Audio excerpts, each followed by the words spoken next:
புனிதமிக்க இந்த மாதத்தில் இரவு பொழுதை முடித்துவிட்டு அல்லாஹ்வை நினைவு கூறக்கூடிய நிகழ்ச்சியை நாங்கள் முதல்ல ஒரு அறிவிப்பு.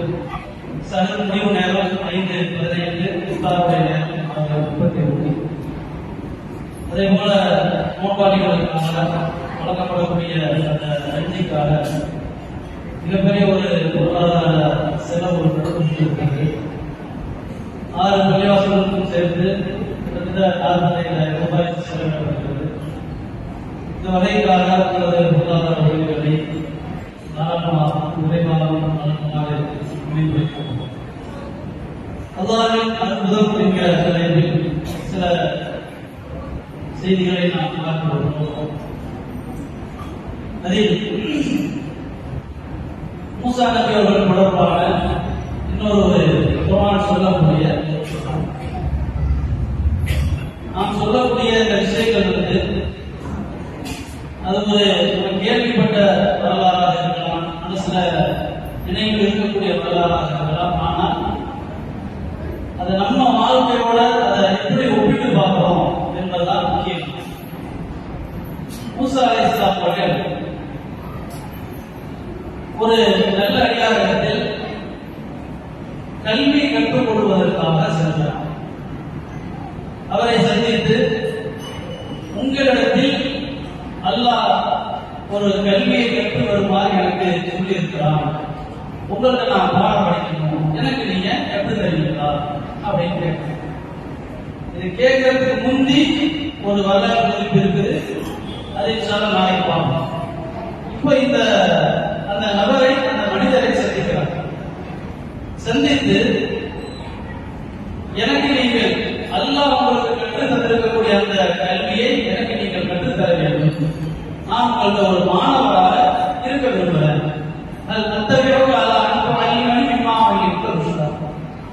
எந்த நல்ல விஷயங்கள் உங்களுக்கு வழங்கப்பட்டிருக்கிறதோ அதை எனக்கு நீங்கள் கற்றுத் தர வேண்டும்.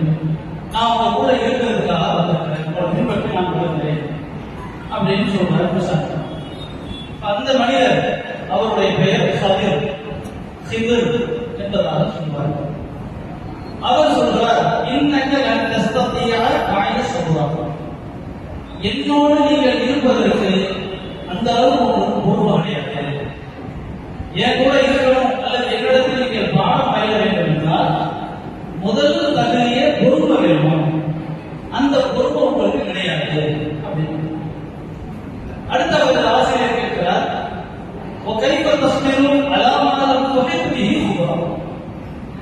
எந்த விஷயத்தை பற்றி உனக்கு முழுசா தெரியலையோ, எதை பற்றி முழுமையாக உனக்கு தகவல் தெரியவில்லையோ அதில் நீங்கள் எப்படி பொறுமையாக இருப்பீர்கள்?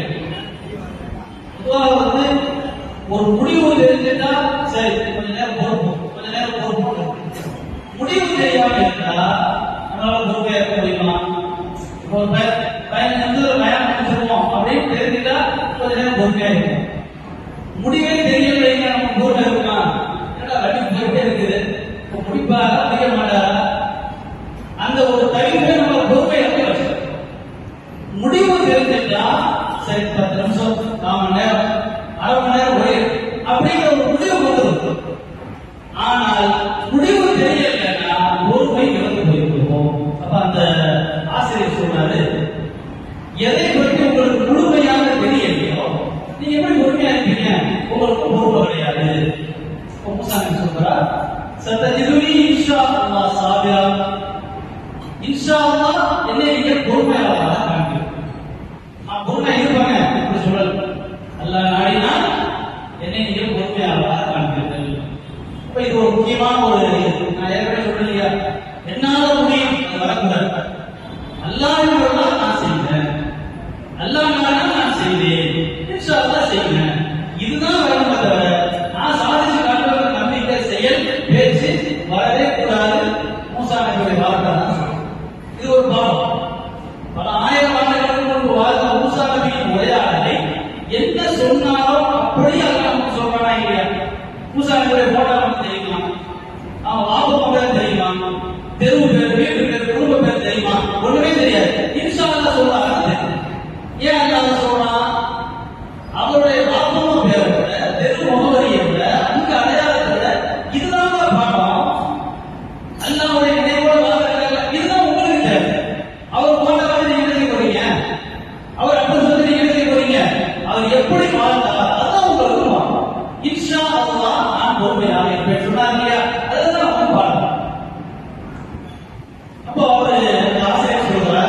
சரிப்பா, பைனித்த பரத்தனி தஸ்மல்லி அன்னை, நீங்கள் என்னோடு கல்வி கற்றுக்கொள்ள வருவதாக இருந்தால் எந்த ஒரு செயலை பற்றியும் நான் உங்களிடத்தில் சொல்லும் வரை நீங்க எங்க கேட்கக்கூடாது.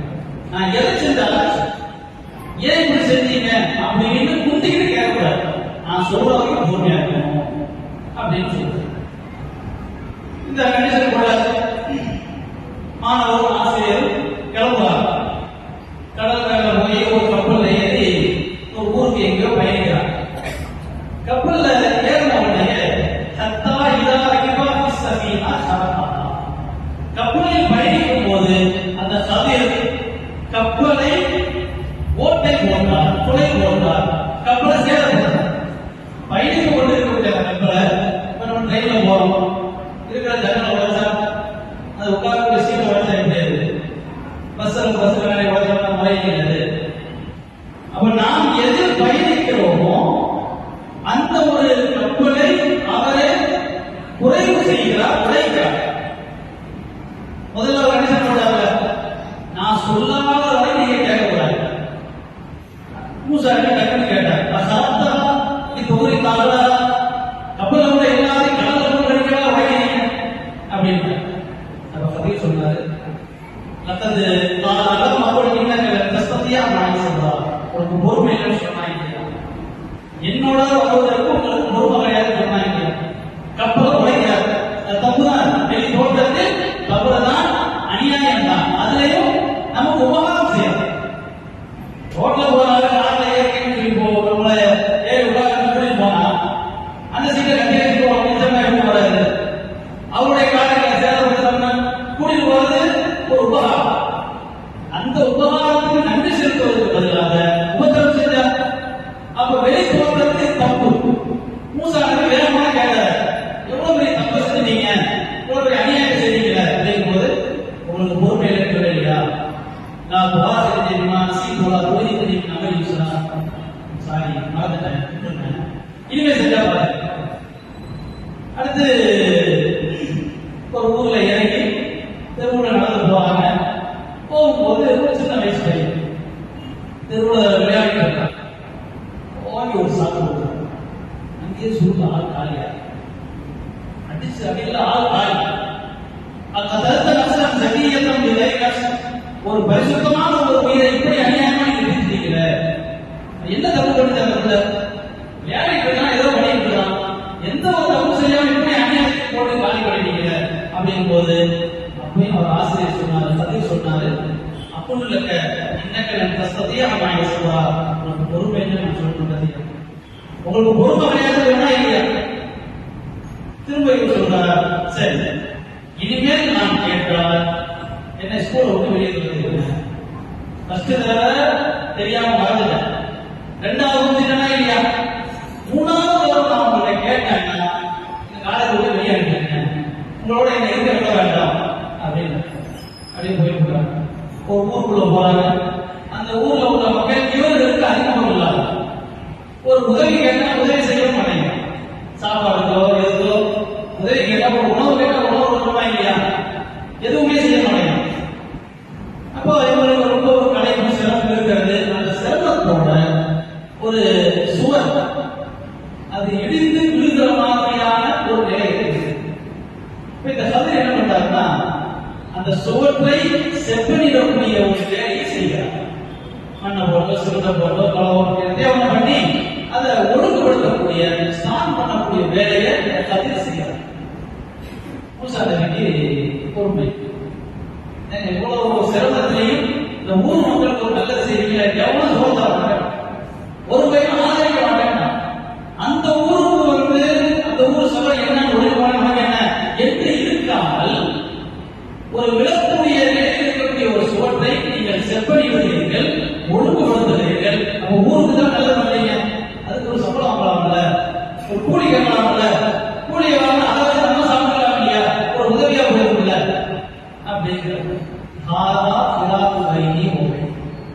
இதோட முடிஞ்சிச்சு, உனக்கும் எனக்கு ஒத்து வராது, இதோட நீங்க உங்க வேலையை வந்து போங்க அப்படின்ட்டு கதிர் அவர்கள் மூசா சொல்லியிருக்காங்க. அதற்கு பிறகு சொல்றார், போறது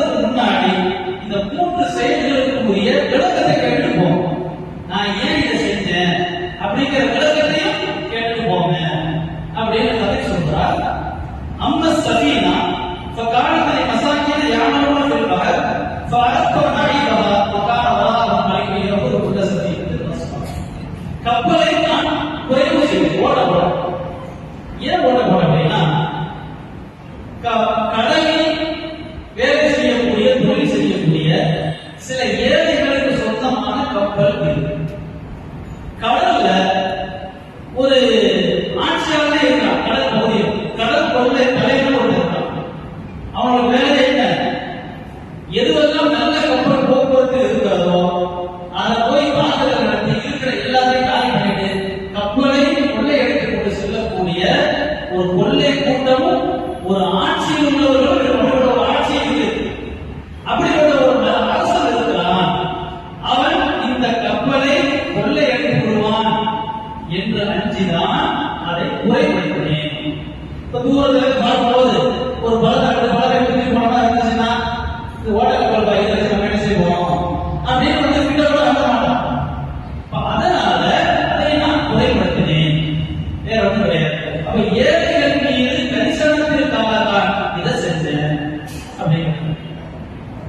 அந்த பையன் காய்கறி அது சொல்றார். அந்த சிறுவன் அவனுடைய பெற்றோர்கள் நல்ல இறை நம்பிக்கையாளர், பாப்பமா இருந்தவரும் நல்ல இறை நம்பிக்கையாளர்.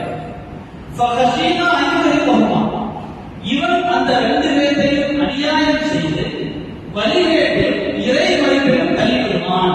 இது இருக்கிற உணர்வு அந்த ஐட்டம். இது வளர்ந்து நாளைக்கு அந்த ரெண்டு பேர்த்தையும் குஃபுர்ல போய் தள்ளிடுவோம். அவ்வளவு அநியாயம் பண்ணக்கூடிய கேஸ் இது. இது வாழ்ந்து வளர்ந்து ஒரு புண்ணியம் பாப்பமும் கிடையாது. அதனாலதான் இதை நான் இப்படி செஞ்சேன் அப்படின்னு அது ஒரு காரணம் சொல்றோம். அதான்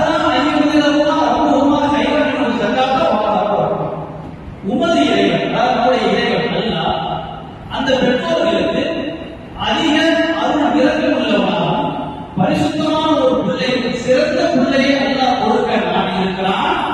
அதன் விளைவாக நான் இதை செய்தேன் அப்படின்னு இரண்டாவது பெரிய காரணம். மூணாவது, ஆதரிக்காத ஊர்வ போய் விழக்கூடிய ஒரு சுவற்றை சரி செய்வதற்கு காரணம் என்ன அப்படின்னா, ரெண்டு எத்தியமான பிள்ளைகள், ரெண்டு பசங்க எத்தியம் பாப்பமா இல்லை.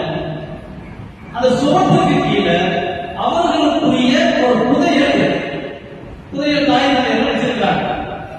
நம்ம புள்ள பெருசான கை கிடைக்கணும் அப்படிங்கிறதுனால ஒரு பேரம் வச்சிருக்காங்க வைக்கிறேன். அப்ப அந்த புதையல் வச்சிருக்காங்க. அவர்கள் ரெண்டு பேருமே இல்லை, பிள்ளைகள் அனாதைகளாக இருக்கிறார்கள். இவர்கள் வளர்ந்து ஒரு குறிப்பிட்ட பருவம் வரும்போது இந்த புதையல் அவர்கள் கைக்கு கிடைக்க வேண்டும். ஆனா சோருடைய கண்டிஷனை பார்த்தா எப்படி இருக்குது? இந்த மாசம் அடுத்த மாசம் கொடுத்துட்டு போறாரு. ரெண்டு பேரும் சின்ன பசங்களா இருக்காங்க. இப்ப சின்ன பசங்களா இருக்கும்போது சோறு விழுந்து விட்டால் அந்த புதையல் இவர்கள் கையில் கிடைக்காது. அப்படியே இவர்களுக்கு தெரிந்தால் கூட மற்றவங்களாம் சின்ன பையன் தெரியாதுப்பா, வயசானவரை நான் உனக்கு தரேன் அப்படின்னு தலையை கழுவி எதாச்சும் ஏமாற்ற கொண்டு போயிருவான். அதனால அவர்களுக்கு உரிய காலத்தில் கிடைக்க வேண்டும் என்பதற்காக இந்த சுவற்றை நான் சரிபடுத்தினேன். உரிய காலத்தில் அவர்களுக்கு கிடைக்கும், அல்லாஹ்வுடைய அருளால் அவர்களுக்கு கிடைக்கும் அப்படின்னு நான் சொல்றேன். இதுதான் இந்த மூணு உரிய காரணம். அம்மை என் இஷ்டத்திற்கு நான் செய்யணும். நான் செஞ்சனா இல்லையா? கப்பலை உடைச்சதா இருக்கட்டும், ஒரு பையன் அழிச்சதா இருக்கட்டும், இந்த சுவற்றை சரி செய்ததா இருக்கட்டும், இந்த மூன்றையும் நான் செய்யவில்லை. நம்ம யார் செய்ய வச்சா? படைத்த அல்லாஹ் இதை செய்ய வைக்கிறான். இப்ப நமக்கு இந்த மூணுல இருக்கிற ஒரு அடிப்படையான பாடம் என்ன அப்படின்னா, இது பல ஆயிரம் ஆண்டுகளுக்கு முன்பு நடந்த வரலாறாக இருந்தாலும் அல்லாஹ் நமக்கு என்ன செய்யறான்னா, ஒரு மனிதனுடைய வாழ்வில் அல்லாஹ்வுடைய அந்த ஏற்பாடு எப்படியெல்லாம் இருக்கிறது, வெளி முடிவை வைத்து வெளி தோற்றத்தை வைத்து நாம எதையும் நல்லது தீர்மானிக்க முடியாது. அல்லாஹ்வின் நாட்டம் நிர்வாகம் வேறு ஒன்றாக இருக்கலாம், அல்லாஹ்வுடைய ஏற்பாடு வேறு ஒன்றாக இருக்கலாம். கப்பலை உடைக்கிறாங்க. இப்ப நம்ம வந்து ஏதோ ஒரு தொழில் செய்யறோம், வியாபாரம் செய்யறோம், எதை சொன்னாலும் நமக்கு சரியில்லாம போகும். நம்ம குடும்பத்துல எதை ஒரு பிரச்சனை வந்துட்டு சுத்தி சுத்தி செல்றதுக்கு பிரச்சனை வந்துட்டு இப்ப அவங்களுக்கு புரியாது, என்ன செய்யறதுன்னு புரியாது. அப்ப என்னுடைய ராசி இதுதான், என் பிறப்பு சரியில்லை, பாப்பமா சரியில்லை என்பதை போல ஒரு வகையான தேவையில்லாத எண்ணங்கள் வரும். மூசா நபிக்கு ஹதீர் அவர்கள் மூலமாக அல்லாஹ் நமக்கு பாடம் நடத்தினார். என்னவென்று, கப்பல் உடைக்கப்படுதல் என்பது வெளி தோற்றத்தில் தீய செயல், நம்ம கண்ணுக்கு கெட்டது, நம்ம கண்ணுக்கு தெரியாத ஒரு நல்லது இருக்குல்ல, அது உங்களுக்கு தெரியும், அது மனுஷனுக்கு தெரியாது. தெரிய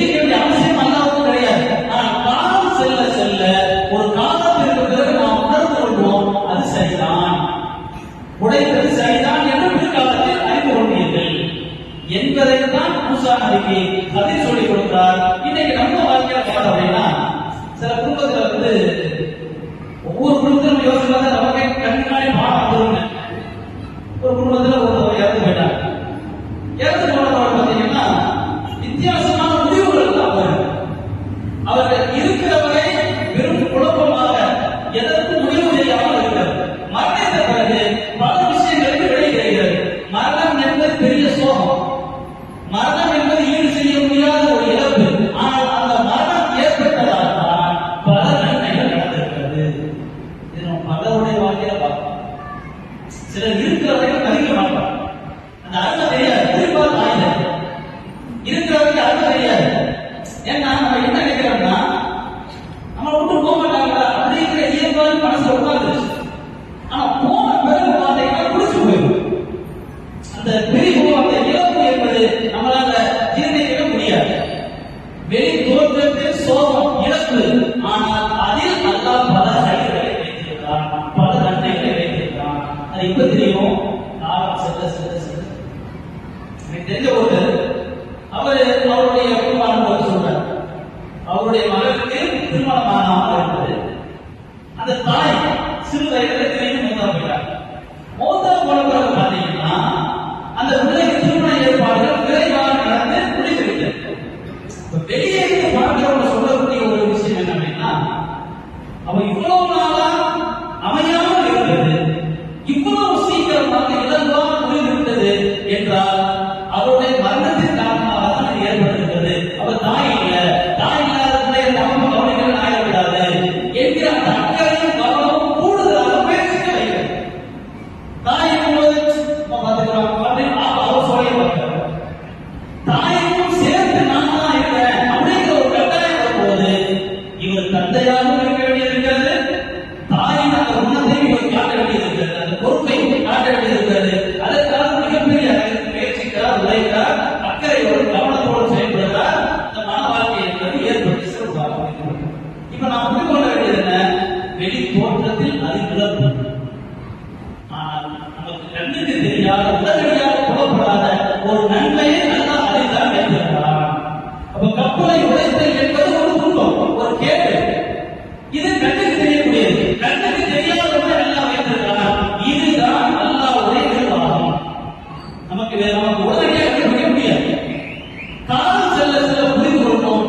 அந்த சிக்கல் தேவைதான், அந்த ஆபத்து தேவைதான், அந்த துன்பம் தேவைதான். அந்த துன்பம் வரப்போய்தானே இந்த ஒரு நல்ல நிலை வந்திருக்கோம். அன்றைக்கு அது துன்பம் சில வருடங்கள் கழித்து பார்த்தால் அது நல்லதுதான் என்பதாக தெரியும். இது அல்லாஹ்வுடைய ஏற்பாடு. எந்த செயலாக இருந்தாலும் அல்லாஹ்வுடைய நிர்வாகம் என்பது வெளிப்படையான ஒன்றை வைத்து நாம் எதையும் முடிவு செய்து விடக்கூடாது. காலம் செல்ல செல்ல அதற்குரிய பதில் கிடைக்கும் என்பதை அந்த மூசா நபியுடைய வரலாற்றின் மூலமாக அல்லாஹ் நமக்கு சொல்லித் தரவில்லை. ஆனால் பல குழப்பத்துக்கு தீர்வு கிடைக்காது, பல பிரச்சனைகளுக்கு தீர்வு கிடைக்காது. இது அல்லாஹ் சொல்லிட்டாங்க. இப்போ நம்ம என்ன பண்ணிடுவோம்? எது நடந்தாலும் சரி அல்லாஹ் நாட்டை என்ன தெரியும் அப்படிங்கிற ஒரு எதுக்கு வந்துடும், சமாளிக்கிற ஒரு இடத்துக்கு வந்துடும். இந்த வரலாறு இல்லைன்னு நினைக்கிறேன். குழந்தை குழந்தை குழந்தை மனுஷன் தன்னையே வாங்கிட்டு கொள்வோம்.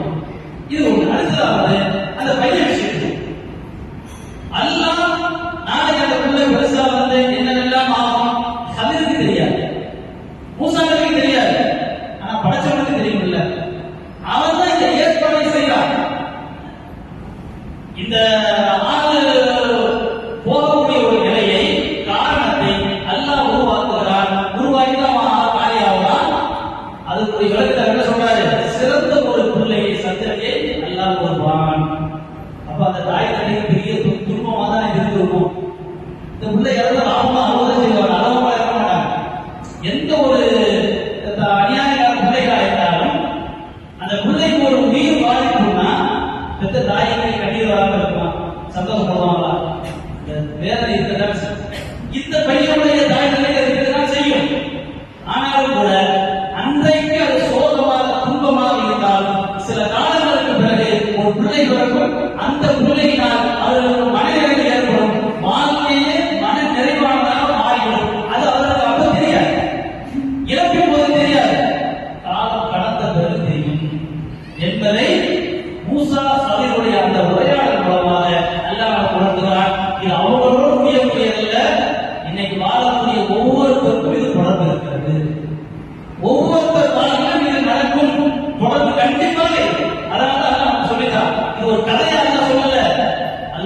நிர்வாகம் இதுதான். இதை நீங்கள் குர்ஆன் மூலமாக புரிந்து கொள்ள வேண்டும் என்கிற அடிப்படையில் அல்லாஹ் சொல்றார். அடுத்ததாக வந்து அந்த சுகத்தை சரி செய்தார் இல்லையா, அது ரொம்ப ஒரு அற்புதமான எங்கேயோ ஒரு எத்தியமான பிள்ளைங்க அவங்களோட சொத்தை பாதுகாக்கிறதுக்கு எங்கேயோ இருந்து கப்பல்ல பயணித்து ஒரு மூசாங்கிற ஒரு மாணவரோட மூசா அவங்க நபி கலில் என்பவர் நபி இல்லை. அப்ப சாதாரணமான ஒரு மனிதர் உலக நிர்வாகியவியல் கற்றறிந்த ஒரு மனிதர் ஆன்மீகத்தை கற்று தேர்ந்த நபிக்கு வறுமையை அறிந்த நபிக்கு உலக நிர்வாகிகள் சம்பந்தப்பட்ட ஒரு விஷயத்தை கற்றுக் கொடுக்கக்கூடிய அந்த அமைப்போடு எங்க வராது ஒரு ஊருக்கு வருகிறார். அங்கு கிடக்கக்கூடிய பாழடைந்த ஒரு சுவற்றை சரி செய்கிறார். அந்த சரி செய்வதன் மூலமாக உதயம் கிடைக்க வேண்டும். அல்லாஹ்வுடைய நிர்வாகம் எவ்வளவு அற்புதமா இருக்கிறார். இதுல முக்கியமான ஒரு காரணம் தெரியுமா, அவர் அந்த ஒவ்வொரு வார்த்தையும் அவர் சொல்கிறார், அந்த பிள்ளைகளுடைய தாய் தந்தையர்கள் சாலிகை அதுவுமா சாலிகா, அந்த பிள்ளைகளுடைய தந்தை சாலிகானவராக இருந்தார், நல்ல மனிதர். அப்ப நல்ல மனிதராக நாம் வாழ்ந்தோம் என்றால் நம்முடைய சந்ததிகளை நம்முடைய பிள்ளைகளை நாம் இல்லாவிட்டாலும் அல்லாஹ் சிறப்பாக ஒரு சூழலை உருவாக்குவான் என்பதை நாம் புரிகிறோம். ஒரு தாயும் தந்தையும் சாலிகானவர்களாக இருந்து பிள்ளைகளை நல்வழியில் வளர்த்தார், நல்வழிப்படுத்தினார். அல்லது விபத்தில்லாத ஒரு காலத்தில் இவர்கள் பிள்ளைகள் சிறுவர்களாக இருக்கும்போது பாதிக்கக்கூடிய ஒரு நிலை வந்தாலும் இவர்கள் சாலிகானவர்களாக இருந்தால், நல்லவர்களாக இருந்தால் பிள்ளைகளது எதிர்காலத்தை பற்றிய அச்சமோ கவலையோ தேவையில்லை. அல்லாஹ் அதற்குரிய சூழலை அமைத்து தருவான் என்பதை எங்கிருந்து எங்க போய் வேலை பார்க்க பார்த்தீங்களா? ஏதோ ஊர்ல இருந்து கப்பல்ல கட்டி யாரையோ ஒருத்தர் மாணவரை கூப்பிட்டு அங்கிருந்து அனுப்பிட்டு வந்து கப்பல்ல போய் கப்பலை உடச்சு தெருவில் ஒரு ஆளை பண்ணி அதுக்கு உலகக்கூடிய சட்டத்தை சரி செய்து அந்த சட்டத்துக்கு கீழே ஒரு புதையல் இருக்கிறது, உரிய காலத்தில் கிடைக்க வேண்டும் என்று இவ்வளவு அற்புதமான ஒரு நிர்வாகம் நடந்தா இல்லையா? இது மனுஷனுக்கு மட்டுமல்ல, நிர்வாகம் ஒரு வித்து அல்லது ஒரு செடி எப்படி பூமியிலிருந்து எந்த நேரத்தில் வெளிப்படும் அதற்கு உத்தரவு சொல்லுது. ஒரு கோழி குஞ்சு எப்போது ஒரு முட்டை எப்போது ஈன வேண்டும் அதற்கு டைம் இருக்கிறது. ஒவ்வொன்றுக்கும் உலகத்தில் நடக்கக்கூடிய அத்துணைக்கும் அல்லாஹ்வுடைய உத்தரவு, அல்லாஹ்வுடைய கட்டளை, வழிகாட்டல் இது கொண்டே செயல்பட்டுக் கொண்டே இருக்கிறது. இதை மனிதர்கள் மட்டும்தான் புரியக்கூடிய வகையில், ஏற்கக்கூடிய வகையில், நிராகரிக்கக்கூடிய வகையிலான ஒரு சூழலை அல்லாஹ் மனிதனுக்கு செஞ்சிருக்கிறார். மற்ற எல்லா அமைப்புகளும் அல்லாஹ் சொன்ன செஞ்சுட்டு போயிட்டே இருக்கு, அவ்வளவுதான். அதுக்கு என்ன வேலை இல்லை, செய்ய மாட்டேன், நமக்கு ஊர் மாட்டோம், வைக்க மாட்டேன், போய் தான் செய்வேன், வாக்குறுதிக்காக தான் செய்வேன், சொன்ன வாக்குறுதியை காப்பாற்ற மாட்டேன் அப்படிங்கிற செயல்பாடு மனுஷன் இருக்குது இல்லை. இப்படிப்பட்ட நிலை யாருக்கும் இல்லை. மரத்திற்கோ செடிக்கோ கொடிக்கோ கோழிக்கோ அல்லது மிருகங்களுக்கோ கிடையாது. சொன்னதை செஞ்சுட்டு போயிருக்கு. மாசத்துக்கு வருஷத்துக்கு முடி போறோம்னா போறோம், அவ்வளவுதான். ஒரு மாசத்துக்கு எத்தனை நாள் முட்டை போறோம்னா கோழி போடுவோம். ஆனா நம்ம ஒரு நாளைக்கு 5 நேரம் தொழுகணும்னா, வருஷம் கூட தொழுகணும்னா ரமலான் தான் நாங்க போடுவோம். ரமலான் தான் வெள்ளிவாசல் தொடர்பா இருக்கும். அப்படிங்கிற அதுக்கு வந்தது இல்லை. எதுக்கு கிடையாது? கோழிக்கு அந்த மாதிரி இல்லை, மாட்டுக்கு அந்த மாதிரி இல்லை. சொன்னது செய்யணும், அவ்வளவுதான். மனுஷனுக்கு மட்டும் வந்தா என்ன வச்சுக்கலாம், புரிய வச்சு எல்லாம் புரிஞ்சிருச்சா ஏத்துக்கிட்டா அவருக்கு சொர்க்கம், நிராகரிச்சியா நரகம், ரெண்டுல ஒரு நீளை முடியும் என்று அல்லாஹ். அப்ப எது வெளிப்படையாக நடக்கிறதோ இதை வைத்து மறைவானதை அறிந்து கொள்வதற்கு தான் பகுத்தறிவு. அந்த பகுத்தறிவின் அடிப்படையில் தான் சிந்தித்து செயல்பட வேண்டும் என்கிற அடிப்படையில் தான் இந்த குர்ஆனுடைய எல்லா உபதேசங்களும் ஒரு மிகப்பெரிய ஒரு அற்புதமாக இருக்கிறது. பல ஆயிரம் ஆண்டுகளுக்கு முன்பு நடந்த வரலாறாக இருந்தாலும், 2 பேருக்கு இடையில் நடந்த வரலாறாக இருந்தாலும், ஒட்டுமொத்த மனித குலத்திற்கு அல்லாஹ் சொல்கிறான், இப்படித்தான் எனக்கு நிர்வாகம் நடந்து கொண்டிருக்கிறது. இப்படி இந்த வரலாறு வச்சு ஒவ்வொருத்தர் ஒரு 200 பேர் உதாரணத்துக்கு கேட்கிறவங்க எவ்வளவு அத்துணை அவர்களது வாழ்வில் நடக்கக்கூடிய நல்ல கெட்ட சந்தோஷ துக்க அத்துணை நிகழ்ச்சிகளையும் இந்த வரலாறு ஒப்பிட்டு பார்த்தால் ஒன்றை கொண்டு நடந்தது. இது அனைத்தும் அற்புதமான அல்லாஹ்வுடைய நிர்வாகவியல் என்பதை நாம் அறிந்து கொள்ளலாம். அப்ப நாம் விரும்பினாலும் இருந்தாலும் குர்ஆன் நம்மோடு கலக்கிறதா இல்லையா? நம்ம நம்மை வழிகாட்டுகிறதா இல்லையா, நம்மை செயல்படுத்துகிறதா இல்லையா, இதுதான் பேரற்புதம். இதுதான் அல்லாஹ்வுடைய மிகப்பெரிய ஒரு அற்புதம். இந்த அற்புதத்தை, இந்த வழியை அல்லாஹ் எப்படி புரிந்து நடக்க வேண்டும் என்று சொல்லித் தருகிறானோ அப்படி புரிந்து வாழ அருள் செய்வானாக. வாசல்